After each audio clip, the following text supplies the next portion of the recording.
Welcome to the Chop Seat, where Braves country meets the big leagues. Your host Vic is here to break down everything from truest part to the top of the standings across the league. From walk-offs to wild trades, this is your seat for everything baseball, but a heavy dose of chop. So grab your glove and settle in, because the Chop Seat is open.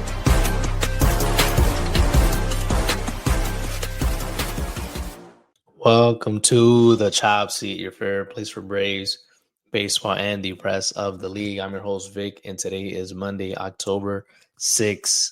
Listen, we had some more playoff baseball over the weekend. A couple of game ones and game twos. Today, we have some more game twos on the National League side. American League is taking a break. They'll be back into the action tomorrow. But we had some really, really exciting games. We're going to catch up with those when we get to the MLB. We're going to talk about some Braves news. Not much going on when it comes to the Braves, but a little something that we can go ahead and talk about. So we're going to catch you up with that as well. So let's dive right into the action. Let's get into our first segment. It's time for Tomahawk Takes. It's time for Tomahawk Takes, where we take a look at the action from the previous Braves series. Just kidding. We're going to look at the current Braves news, current Braves headlines. And Tomahawk Takes is brought to you by SeatGeek. Use code CHOPSY20, as you can see below, to get $20 off your first purchase on SeatGeek. Go use code CHOPSY20 to catch yourself some playoff baseball. Every single pitch counts, every single swing, every at-bat. You can feel the tension when it comes to playoff baseball. So use code CHOPSY20, $20 off your first purchase any ALDS and NLDS baseball game. So let's head into what the news that we got over the weekend. I believe the exit interview for the end of season press conference was on Friday. Alex Anthopoulos, Braves GM, speaking on the matter regarding Brian Snitker, how he stepped down from his current position and moved into his senior advisory role. They asked Anthopoulos pretty much if, Snitker was pushed out or if it was on his own terms, as we were kind of, just questioning it a bit. I kind of thought that he might have been pushed out after seeing his initial response in his interview, Brian Snitker's interview, when he broke out the news. But Alex Anthopoulos, he said that it was Snitker's decision to move on and step down from the manager role. And he actually revealed that Brian Snitker was or is on the contract until or through the 2030 season. Apparently in January, when January 2023, when that extension was announced, that 3-year deal that was announced for Brian Snitker remaining as manager, it was actually an 8-year deal that had him serving as the manager until 2025, and then continuing 5 years later on down the line to 2030 as a senior advisor. But he did say that it was up to Snit after the 2025 season if he wanted to continue managing or start being a senior advisor. So I guess that's what went down. That's the stuff that was behind the scenes. Again, we got to believe what they're saying, right? We got to believe what they're saying. That's all that we're getting from that department. So you got to trust AA. You got to trust in AA at all times. You got to trust in him. So they also asked him during that exit interview if he had started looking into manager candidates. He said that all those names that are going out there, that's all speculation. He hasn't even started a list as yet. He said he wanted to do the farewell interview with Brian Snitker and then start looking into any managerial candidates. So as of Friday, he had not started looking into who will be taking over the helm at the manager position for the Atlanta Braves. So, I mean, we'll still see. We'll see if he's going to go in-house, maybe with Walt Weiss, if he's going to go former Braves player, someone like David Ross or Mark DeRosa, or if he's going to go someone outside of the organization completely. And is it going to be someone that has managerial experience or does not? We don't know. We know how Anthopoulos is. He's very under the radar. He's going to keep everything on the wraps before it gets released. So, I mean, we'll see. We'll see what kind of route he goes. Like I said in the previous episode, the only thing I want him to do is go with a gal that puts more importance into feel of the game rather than analytics. You feel of the game, you can't quantify that. You can't quantify anything that you cannot quantify is more valuable than anything else. So listen, you can't quantify feel of the game. Analytics, yes, you can get values on all these different things. It's kind of like a clutch player. You can't quantify that. There's no way. I know now, as of late, they have a certain stat that kind of measures how clutch you are, but it can't measure it fully. You can't tell me you're going to measure that fully. And that's the same thing with having a feel for the game. You can't quantify that. And I want him to get someone with that old school feel. And yes, you can use analytics as a valuable tool, but I don't want whoever takes over to fully rely on analytics. That's all I'm worried about. So hopefully that's not the case when it comes to whoever Anthopoulos ends up hiring.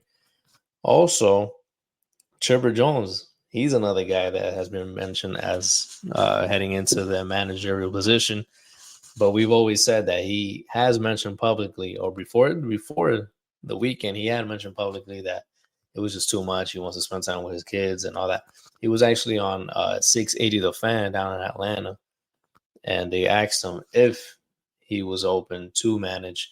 And he said that his family is okay with it. His family's okay with him managing, becoming a manager. He also said that they enjoyed when he was doing I think it was a Futures game over the All-Star break, that they enjoyed that very much. So that at this point, it's not that his family, would be holding him back. He said in his own words, pretty much, he said that the part that pretty much he said he doesn't feel like managing. He doesn't feel like it. If he wants to, he could, but he does not want to manage. He did say that he would be interested in being a hitting coach at some point down the line. So I mean, I do think he can still be a great manager. I think he's cutting himself short a little bit. I do believe that he can be a great manager. He knows the game, Hall of Fame player. He knows how the game strategies, how the game operates. So I do think he'll be a good manager if he ever decides to do that at some point. But hey, Anthopoulos, listen, if he says he's down to be a hitting coach, what are you waiting for, buddy? Sign my guy up. Put him on. We need a better offense, obviously. We need that old school offensive approach also. We need some contact. If you see how the Brewers are doing it, the Toronto Blue Jays this postseason, they're putting the ball in play. They've done it all season. That's the offense that we need. You can't live and die by the homers. You cannot do that, because the day you're not hitting homers, it's GG's, it's curtains, bro. You're not going anywhere. You're not winning any ball games. So yeah, Anthopoulos, hit up Chipper, man. Give him an interview. I know he's been in a special advisory role as well with the club. I think in 2023 he was, maybe the year before that as well.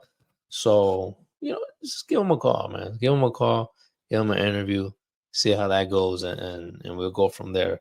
But that's the news when it comes to Anthopoulos, Brian Snitker, and the decision for him to move on to the advisory role, and the rumors when it comes to managerial candidates. And also, over the weekend, Skip Schumacher, who was one of the most popular candidates to be the next Braves manager, that's out of the window. He becomes the manager for the Texas Rangers, as other people were speculating would happen. So you could cross him off your list if you had him as a candidate. But that's that. We go to player moves. We have 5 players that were outright and DFA'd before the weekend. It was Jared Kelenic. This was before last episode, and that's my apologies. I completely forgot to mention this. But it was Jared Kelenic, Alexis Diaz, Dane Dunning, Sandy Leon, and Luke Williams. They were all DFA'd. That was on October 1st.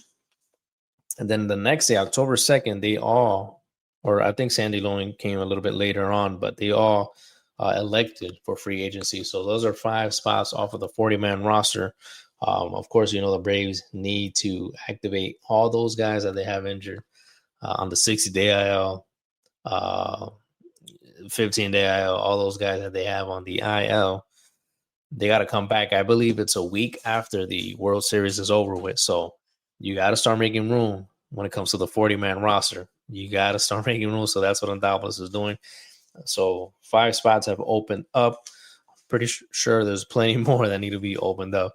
So we'll see who starts getting cut left and right shortly. And then I saw another stat. This was in regards to the Braves season. This is kind of like a funny stat going. But the Braves, they use a total of 71 players this season. That is an MLB record. 71 total players, almost 2 40-man rosters. That's insane. 9 players short of having 2 40-man rosters. That's scary, man. That's just so you can know how bad of a year we had, especially when it came to injuries. It was nuts. And then remember, Alex Anthopoulos was going crazy on the waiver wire towards the end of the season. So, he definitely got that number up. And the Braves used a total of 46 pitchers and 19 different starters this season. So, listen, that's a franchise record actually for both of those stats there. 46 different pitchers and 19 different starters. Again, plenty of injuries to go around this year. We thought last year was bad. This year was even worse. Hopefully this is it for the injuries, man. Hopefully they're able to figure something out and figure out how to keep our players on the field. But that's all I have for Tomahawk Takes. Not too much going on. Just a little bit of some news updates. Hopefully next episode we have a little bit more that we can talk about when it comes to the Atlanta Braves. But now we're going to head into the next segment so we can talk about how these division series all went down. It's time for the MLB.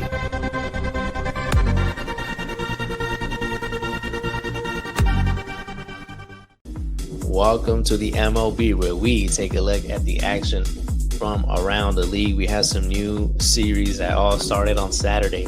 We're going to start off with the National League. The National League Division Series featuring 2 NL Central teams. It was the Chicago Cubs at the Milwaukee Brewers. The Cubs coming off that victory against the San Diego Padres in the wild card round. It was Matthew Boyd starting for the Chicago Cubs, but unfortunately he goes 2 and a third. 4 hits allowed, 6 runs, 2 of those earned, 1 walk and 1 strikeout. Freddie Peralta was on the mound for the Milwaukee Brewers. He goes 5 2/3, 4 hits, 2 runs, all those earned, 3 walks, and 9 Ks. And listen, the Cubs did get to the action. They got the action started first. It was Michael Busch. He got the Cubs on the board in the top of the first. He hits a solo homer off of Freddie Peralta. But Milwaukee, they answered back with 6 of their own in the bottom of the first. They started going crazy. Bryce Terang hits a double. Willie Contreras doubles him, and Sal Frelick reaches on an error. Contreras scores. Blake Perkins has an RBI single. Jackson Churrill, he had a 2-run single. That made it 6-1.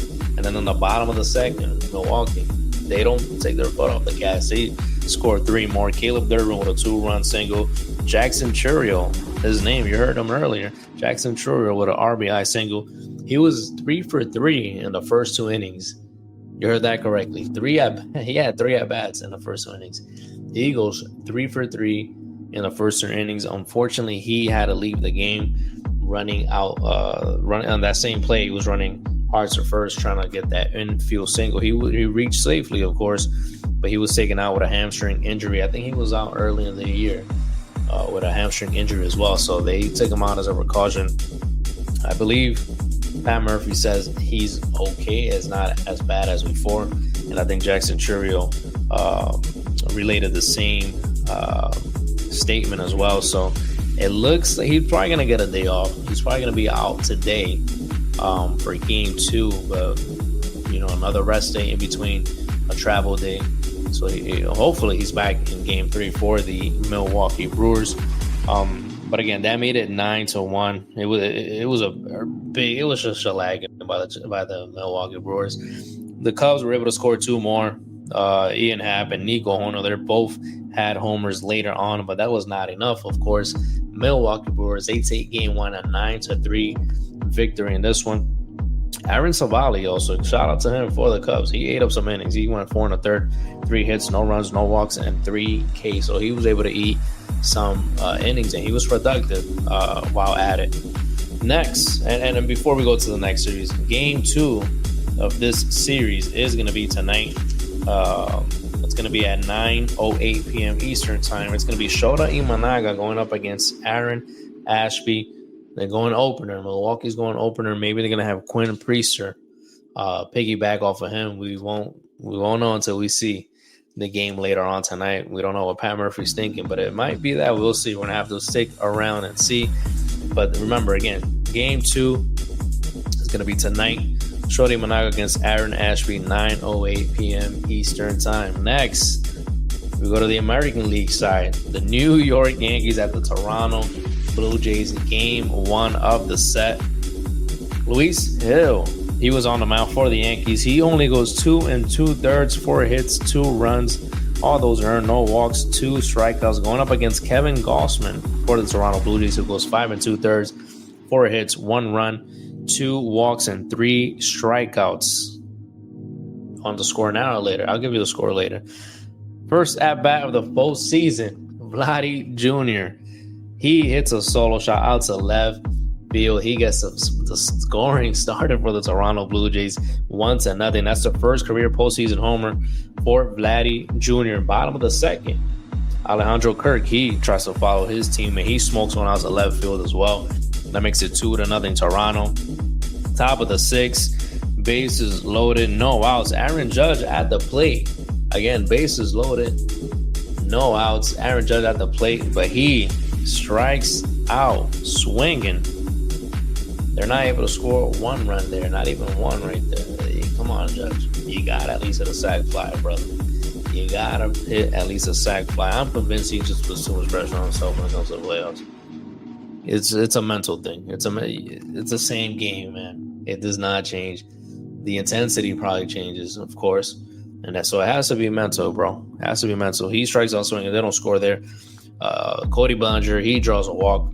That makes it 2-1 Toronto. Ben Rice, though, he comes up, he pops up, infield fly is called. Then Giancarlo Stanton, he strikes out swinging as well. So they end the inning 2-1. They cut the lead in half. But listen, that was their only chance. In the bottom of the seventh, the floodgates are opened. The floodgates are open.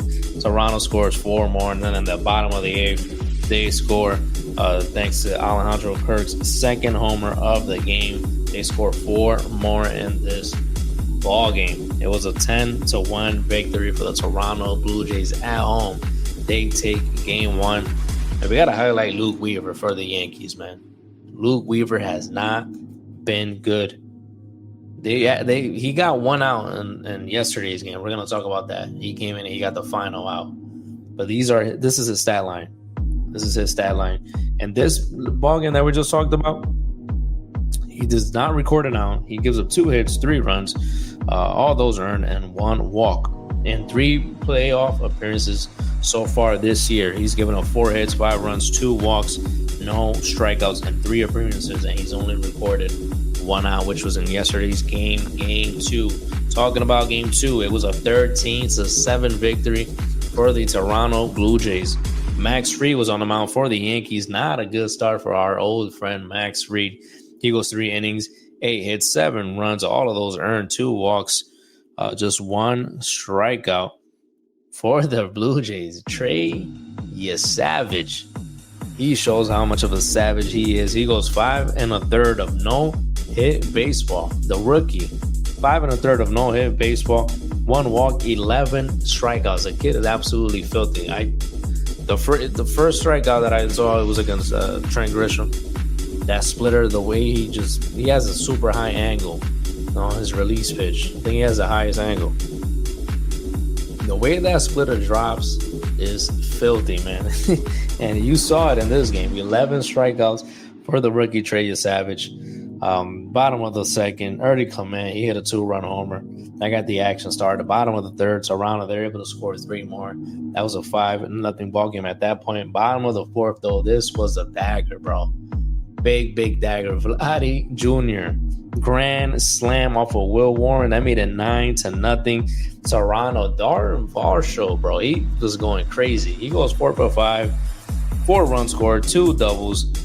The guy won 2 doubles, 2 homers, 4 RBIs. He kidding? He single-handedly beat you, bro. He single-handedly beat you. The Yankees are able to score 7 later on in the ball game. It wasn't enough. It was not enough. Toronto, 13-7 victory.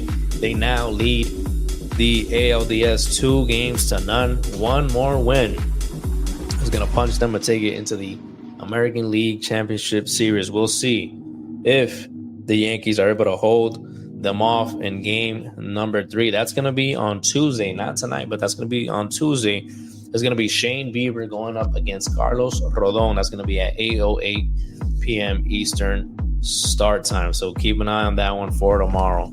But again, Toronto leads the Yankees 2-0 in the series. Next, we went back to the National League. We got the Los Angeles Dodgers at the Philadelphia Phillies. It was Shohei Ohtani on the mound for the Dodgers. 6 innings pitched for him, 3 hits, 3 runs, 1 walk, 9 strikeouts, going up against Christopher Sanchez, the lefty.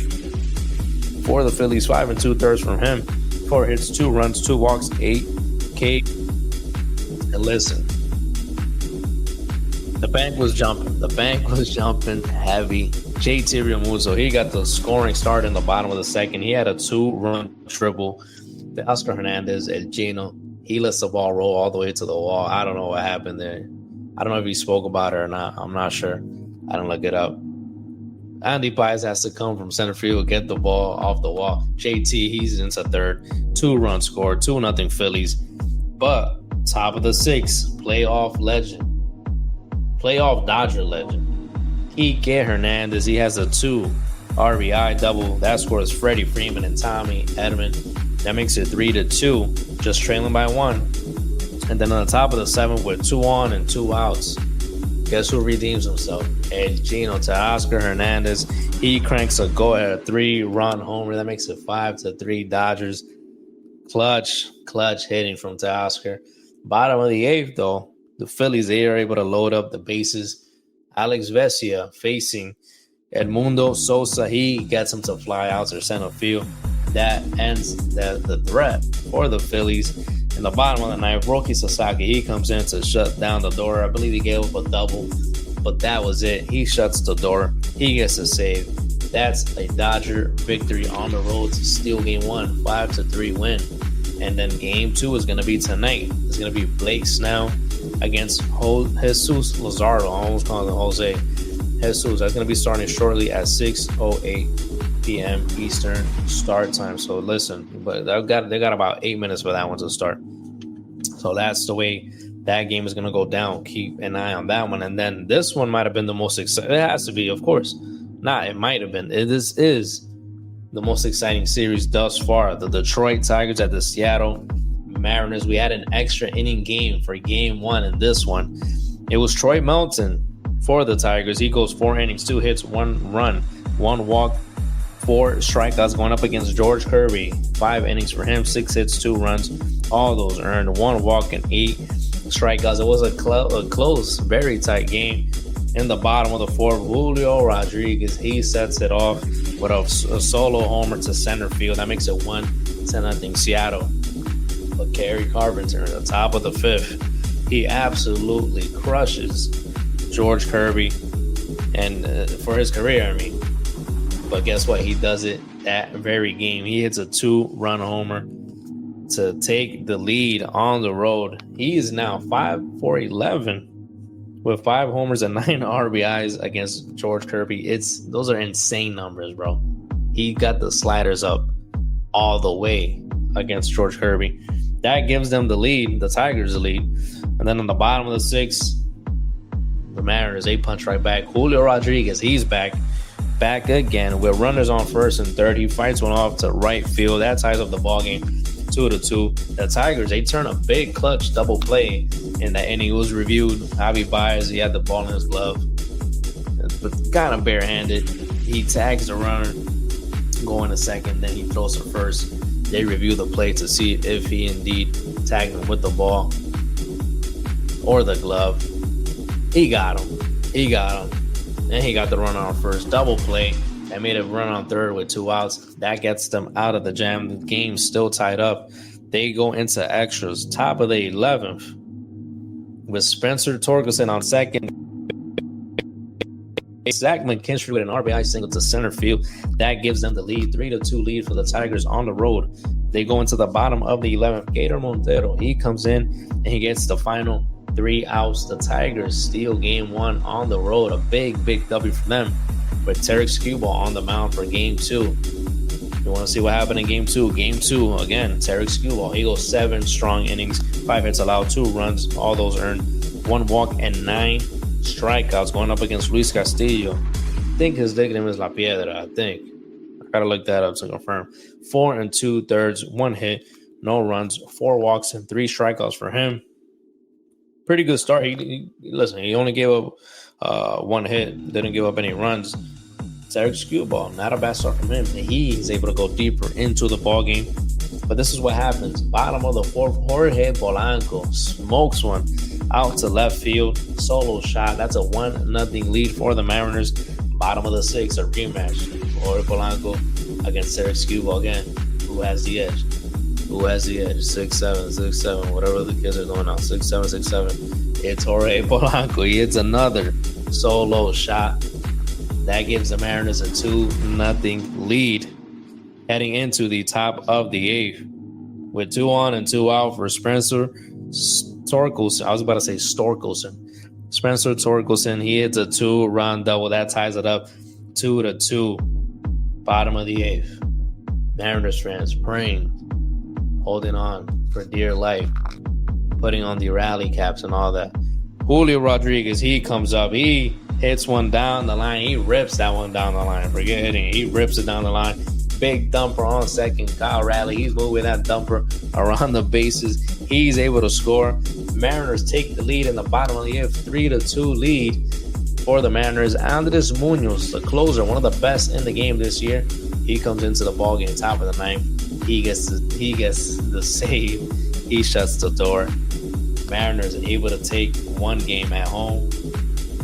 It's now tied up 1-1. They're going to be heading to Detroit for game number 3 tomorrow night. Tomorrow, it's going to be Logan Gilbert going up against Jack Flaherty for game 3 of the American League American League Division Series. So those are the games that are going on tonight. Excuse me. I'm bugging out. That's the way those games went over the weekend. And I also gave you the games that are going on tonight and tomorrow. But then Wednesday, we're going to have game 3s of the National League Division Series, and we're going to have a game 4. We're going to have 2 games. Well, let me take that back. If necessary, one of them is guaranteed. The Seattle Mariners and Detroit Tigers is going to be guaranteed on Wednesday. But Toronto Blue Jays at the New York Yankees, that game 4 is, if necessary, Yankees need to win tomorrow night in order to play that game on Wednesday. So we'll see what ends up happening there.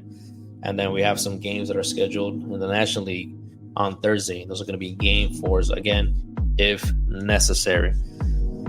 That's all we got, guys. That is all that we have. Let me know what you guys think of the action that has gone down so far. Been very exciting matchups, especially that final series that I just discussed with the Detroit Tigers at the Seattle Mariners. That Phillies Dodgers game was also pretty good. Big clutch homer by them. But yeah, so we'll see what ends up happening with the rest of these games. We'll be back. Most likely, we could probably do a Thursday episode, if not Friday, to discuss the previous games that will be going on. But yeah, guys, let Let me know what do you guys think of this series that have been going down. Thank you guys for your support. Let's take this techno off. Let's just chill. And we'll catch up next time, man. Thank you guys again for tuning in, showing love on all the social media platforms. Truly appreciate that on our debut season of the Chopsy. So we'll see you next time, most likely Thursday or maybe Friday. Who knows? We'll see, depending on how all these series go. If they all end pretty early, then we'll be able to do it on Thursday. But if not, Friday it is. So thank you guys, and we'll see you next time on the Chop Seat.